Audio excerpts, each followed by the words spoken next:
Spišská Nová Ves je okresné mesto ležiace v Košickom kraji. Mesto je označované za vstupnú bránu do Národného parku Slovenský raj. Počtom obyvateľov je druhým najväčším mestom Spiša a tretím najväčším mestom Košického kraja. Prvá písomná zmienka pochádza z roku 1268, kedy sa mesto spomína ako Vila Nova.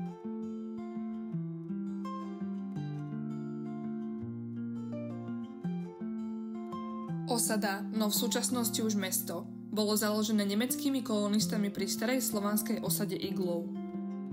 Od roku 1412 patrila Spišská Nová Ves medzi mestá zálohované Poľsku. Po samotnom skončení poľského zálohu sa stala sídlom provincií spišských miest vrátených Uhorsku. Vybudovaním Košicko-Bohumínskej železnice v roku 1871 sa Spišská Nová Ves stala priemyselným a dopravným centrom spišského regiónu.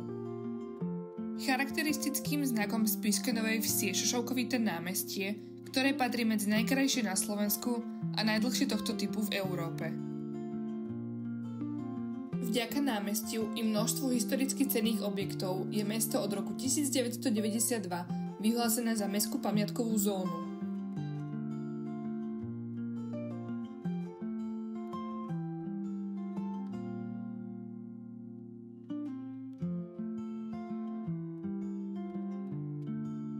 Neváhajte a navštívte toto očarujúce mesto a jeho kultúrne pamiatky a zažite jeho jedinečnú atmosféru na vlastnej koži.